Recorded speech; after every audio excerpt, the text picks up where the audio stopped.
നമുക്ക് തിരിച്ചു പോവാം. ആ സമയത്ത് കേരളത്തിൽ ഒരു പിക്കപ്പ് സെന്റർ ഇല്ല, കേരളത്തിൽ കമ്പനിക്ക് ഡിപ്പോ ഇല്ല, തമിഴ്നാട്ടിൽ പിക്കപ്പ് സെന്റർ ഇല്ല, തമിഴ്നാട്ടിൽ ഡിപ്പോ ഇല്ല.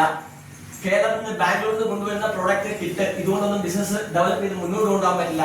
കൺസിസ്റ്റന്റ് ആയിട്ടുള്ള പ്രവർത്തനം കൊണ്ട് 4 മാസം കൊണ്ട് 350 പേരെ ബാംഗ്ലൂരിൽ നിന്ന് പ്രൊഡക്റ്റ് കൊണ്ടുവന്ന് എന്റെ ടീമിൽ ഞാൻ ജോലി ചെയ്യും. 4 മാസം കൊണ്ട് 350 പേര്.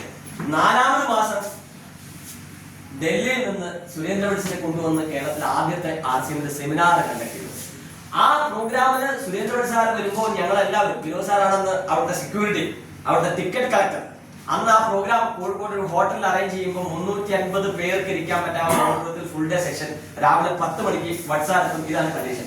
10 മണിയായിട്ട് വട്സാപ്പിനെ കാണുന്നില്ല, മൊബൈലൊന്നും അന്ന് സജീവമല്ല, മറ്റു വിധത്തിൽ മെസ്സേജ് ഒന്നും പാസ് ചെയ്യാൻ പറ്റില്ല. 10 മണിക്ക് എന്റെ ഫോണിലേക്ക് ഒരു കോൾ വന്നു, കോഴിക്കോട് എയർപോർട്ടിലേക്കുള്ള ഡൽഹി ഫ്ലൈറ്റ് ക്യാൻസൽ ചെയ്തിരിക്കുന്നു.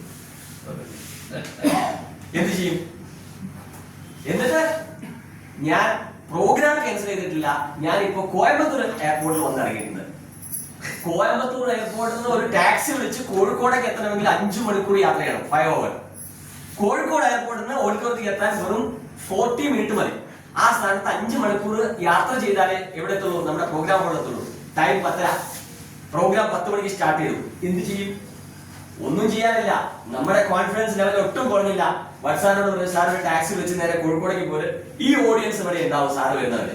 4:30 വട്സാർ കോയമ്പത്തൂരിൽ നിന്ന് കോഴിക്കോട് എത്തുന്നു. അത്രയും ടൈമിൽ നമ്മൾ എല്ലാവരും അവിടെ ഇരിക്കുന്നു. വട്സാർ വന്ന് 2.5 മണിക്കൂർ ക്ലാസ് എടുത്ത് തിരിച്ചു പോകുന്നു. ഇതാണ് കേരളത്തിലെ ആദ്യത്തെ വട്സാറിന്റെ സ്റ്റാർട്ടിംഗ് പ്രോഗ്രാം. സൗത്ത് ഇന്ത്യ, ഒരു പക്ഷേ തമിഴ്നാട്ടിൽ അതിന് മുമ്പ് വന്നിട്ടില്ല. First program. അതിനുശേഷം എവരി 3 മന്ത് സുരേന്ദ്ര വട്സാർ കേരളത്തിൽ വന്നുകൊണ്ടേയിരുന്നു. RCM ബിസിനസ് ഡെവലപ്പ് ചെയ്യാൻ തീരുമാനിച്ചു. ഞങ്ങളൊരു പിക്കപ്പ് സെന്റർ എടുക്കണമെന്നൊരു തീരുമാനത്തിലെത്തി. அதே மறுபடியும் அதே 2005ல முன்னாடி போறோம். ஸோ 2005ல அதே கண்டிஷன் தான். அதாவது எந்த விதமான பியூசியும் கிடையாது, டிப்போவும் கிடையாது. அப்ப இந்த ப்ராடக்டே கிடைக்காத ஒரு காலகட்டத்தில் வந்து பாத்தீங்கன்னா பெங்களூர்ல போய் பொருள் கிட்ட வாங்கி வந்து அன்னைக்கே 350 ஐடி போட்டு ஜாயின் பண்ண வச்சோம். எப்படி? எந்த விதமான பொருளும் இல்லாம, டிப்போவும் இல்லாம பெங்களூர்ல இருந்து பொருளை தொடர்ந்து நம்ம எவ்வளவு கஷ்டங்கள் இருக்குன்னு பாத்துங்க. பொருளை வாங்கிட்டு வந்து 350 பேரை ஜாயின் பண்ணி வச்சு அன்னைக்கு ஐடி போட்டிருந்தோம். அந்த காலகட்டத்தில் தான் முதல் முறையாக ஒரு பெரிய செமினார் நடத்துறோம். நம்முடைய சுரேந்திர வாட்சியை வச்சு ஒரு 350 பேர் இருக்கிற மாதிரி ஒரு மிகப்பெரிய செமினார் அன்னைக்கு முதலாக சவுத் இந்தியாவில் அரேஞ்ச் பண்ணோம்.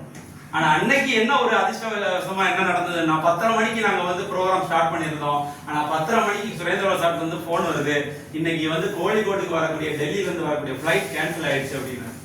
ஆனா கவலைப்படாதீங்க, நான் நேரா கோயம்புத்தூருக்கு நான் ஃபிளைட்டை மாத்திட்டேன், நான் கண்டிப்பா மீட்டிங் வருவேன், நான் கோயம்புத்தூர்ல இருந்து உங்க மீட்டிங் அட்டென்ட் பண்ணிக்கிறேன் அப்படின்னாரு. ஆனா அது வருகிற ஒரு முக்கியமான விஷயம் என்னன்னா, கோயம்புத்தூர்ல இருந்து கோழிக்கோடு வரேன்னா 5 மணி நேரம் டாக்ஸில வந்து டிராவல் பண்ணணும். அன்னைக்கு கார் வயசு அன்னைக்கு பாத்தீங்கன்னா, இன்னைக்கு எத்தனையோ 4 வழி பாதை 6 வழி பாதை எல்லாம் ஆயிடுச்சு. அன்னைக்கு அந்த பாதை கூட கிடையாது. ஆனாலும் கான்பிடன்ட விடல, டீம்ல இருக்கிற எல்லாரையும் நாங்க வந்து உட்கார வச்சோம். அன்னைக்கு நம்முடைய லீடர்ஸ் எல்லாருமே நமக்கு கூட இருந்து பெரிய அளவுல ஒத்துழைச்சாங்க. சோ கோழிக்கோட்ல வந்து பாத்தீங்கன்னா ஈவினிங் 4:30 மணிக்கு தான் நம்முடைய சுரேந்திர வாட் சார் வந்தாரு. அதுக்கப்புறம் 2.5 மணி நேரம் ஸ்பீச் கொடுத்தாரு. நாங்க எல்லாருமே தொடர்ந்து உட்கார்ந்து அவருடைய மீட்டிங்கை உற்சாகமா கவனிச்சாங்க. அந்த 350 பேர், அப்ப எத்தனை பேரை உட்கார வச்சு அந்த 350 பேரும் காலைல 10:30 மணில இருந்து ஈவினிங் வரைக்கும் தொடர்ந்து உட்கார வச்சுக்கிறதுக்கு எவ்வளவு பெரிய விஷயம். அதுவும் சுரேந்திர வாட் அவர் வராம, ஒரு லீடர் வராம இவங்களே மெயின்டைன் பண்ணியிருக்காங்க. அவங்க கடைசியில் 2:30 மணி வரைக்கும் இருந்திருக்காங்க. அப்போ அந்த மீட்டிங் அப்புறம் தான் நாங்க முடிவு பண்ணோம், ஒரு PUC பிக்கப் சென்டர் கொண்டு வரணும்னு. அன்னைக்கு அந்த செமினார், ஏன்னா சவுத் இந்தியாலேயே சுரேந்திர வாட்ஸை வச்சு நாங்க நடத்துற முதல் மீட்டிங். அதுக்கப்புறம் ஒவ்வொரு 3 மாசமும் சுரேந்திர வாட்ஸ் வந்து கேரளாவுக்கு வருவார். இன்னைக்கு ஒரு மிகப்பெரிய பிசினஸ் இன்னைக்கு வந்து கேரளால நடந்துச்சு.